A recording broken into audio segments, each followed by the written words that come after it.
سیاسی محاذ پر برف پگھلنے لگی، تحریک انصاف حکومت سے بات چیت کے لیے تیار۔ عمر ایوب کے مطابق بانی پی ٹی آئی نے مذاکراتی کمیٹی بنا دی، کہتے ہیں مطالبات پورے نہ ہوئے تو سول نافرمانی کی طرف جائیں گے۔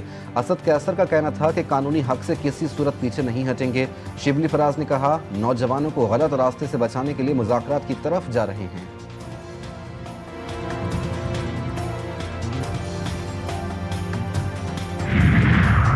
آمدن چونی، خرچہ روپیہ۔ اسلام آباد اور کراچی کے بلوچستان ہاؤسز خسارے میں چلنے کا انکشاف۔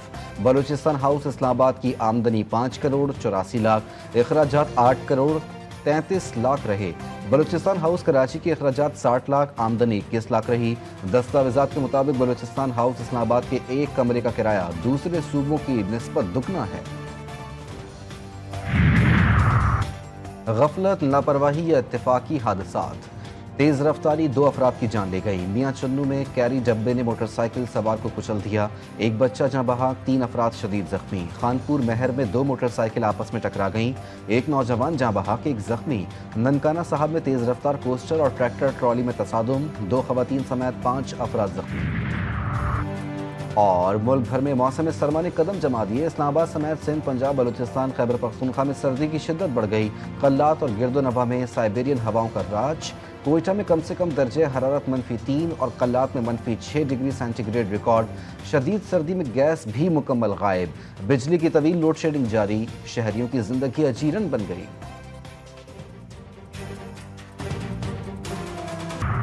وزیر اعظم شہباز شریف کی پارٹی قائد سے اہم ملاقات۔ مدارس بل پر مولانا فضل الرحمان کے تحفظات دور کیے جائیں، نواز شریف کی وزیر اعظم شہباز شریف کو ہدایت۔ وزیر اعظم نے بتایا مولانا فضل الرحمان کو مدارس بل پر بھی اعتماد میں لیا جائے گا۔ ملکی معاملات پر حکومتی اتحادیوں سے مشاورت، اعتماد میں لینے پر اتفاق۔ نواز شریف کا کہنا تھا کہ ملک کی ترقی کی راہ میں کسی کو رکاوٹ ڈالنے کی اجازت نہیں دی جائے گی۔ دونوں رہنماؤں کا خوارج کے خلاف جام شہادت نوش کرنے والوں کو خراج عقیدت۔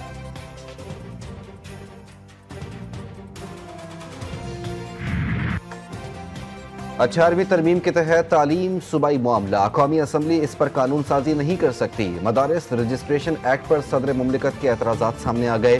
ذرائع ایوان صدر کے مطابق لکھا جانا چاہیے اس بل کا اطلاق صرف اسلام آباد کی حدود میں ہوگا۔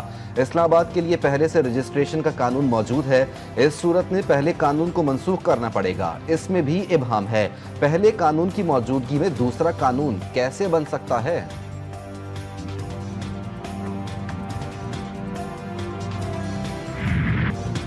اتحاد تنظیمات مدارس نے کہا تھا ہمیں وزارت داخلہ کے بجائے وزارت تعلیم کے ماتحت کیا جائے۔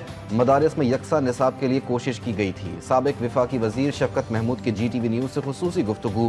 انہوں نے مزید بتایا یہ بھی طے کیا گیا تھا کہ جو مدارس رجسٹرڈ نہیں انہیں بند کر دیا جائے۔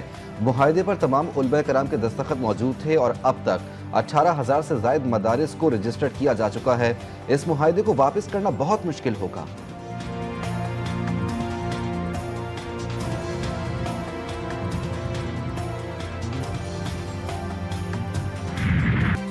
سربراہ پاکستان علماء کونسل علامہ طاہر اشرفی کہتے ہیں مدارس کا تعلق تعلیم سے ہے، انہیں وزارت تعلیم سے ہی منسلک ہونا چاہیے۔ روز معاہدہ کریں اور روز نظام بدلیں، ایسے تو یہ کھیل بن جائے گا۔ مدارس کے مستقبل کے ساتھ نہ کھیلا جائے۔ چیئرمین اسلامی نظریاتی کونسل علامہ راغب نعیمی کا کہنا تھا پی ٹی آئی کی حکومت میں وفاق ہائے مدارس عربیہ کا ایک معاہدہ طے پایا تھا جس کے تحت مدارس کو وزارت تعلیم کے ساتھ رجسٹرڈ کیا جانا تھا۔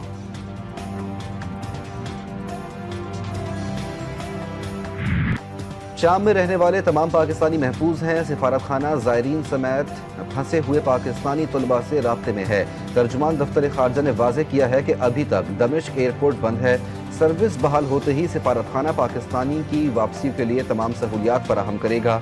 شام میں پاکستان کا سفارت خانہ پاکستانی شہریوں کی مدد کے لیے کھلا رہے گا۔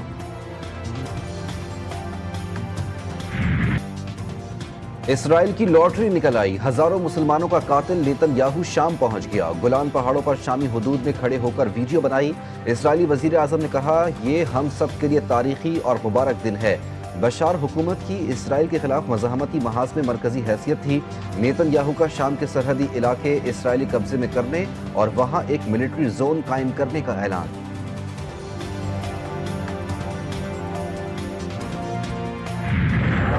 غزہ میں صہیونی مظالم جاری، مسلسل حملوں میں غزہ میں شہداء کی تعداد 44,612 تک پہنچ گئی، 1 لاکھ سے زائد زخمی، لاکھوں فلسطینی بے گھر، رہائشی عمارتیں، اسکول، پناہ گزین کیمپ اور اسپتال بھی صہیونی درندگی کا شکار، فلسطینیوں کو علاج کی سہولتیں بھی نہ مل سکیں۔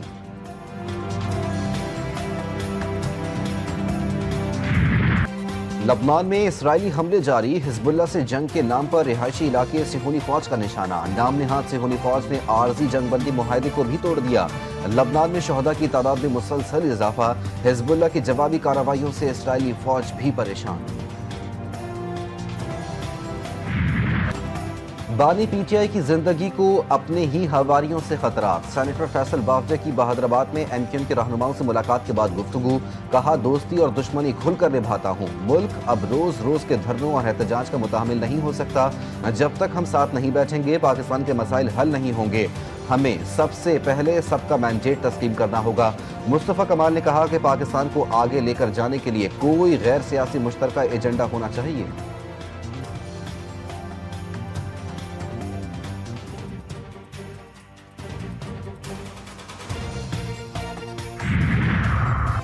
سوشل میڈیا پر پروپیگنڈے میں ملوث افراد قانونی گرفت میں آنا شروع، حکومت کی شرنگیزی پھیلانے والوں کے خلاف کارروائیاں تیز، مزید 7 ملزمان کے خلاف مقدمات درج، ملزمان کا تعلق ضلع مظفر گڑھ سے ہے، سخت قانونی کارروائی عمل میں لائی جا رہی ہے۔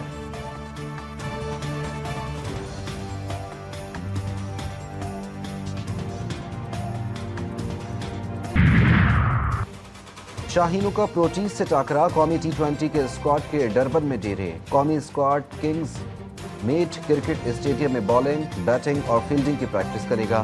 دونوں ٹیموں کے درمیان 3 ٹی20، 3 ون ڈے اور 3 ٹیسٹ میچوں کی سیریز کھیلی جائے گی۔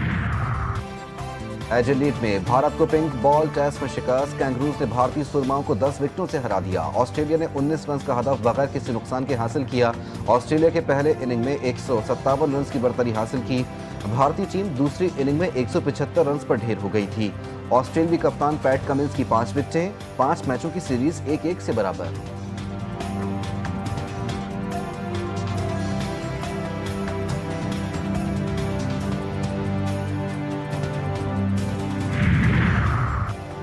آرٹس کونسل کراچی میں 17ویں عالمی اردو کانفرنس ختم، شعر و ادب کی ممتاز شخصیات کی شرکت، سیشن میں اردو فکشن، ترقی پسند تحریک، متحدہ عرب امارات کی دوستی اور تعلیم کی صورتحال جیسے موضوعات پر ماہرین کا اظہار خیال، گورنر سندھ کامران ٹیسوری بطور مہمان خصوصی شریک ہوئے۔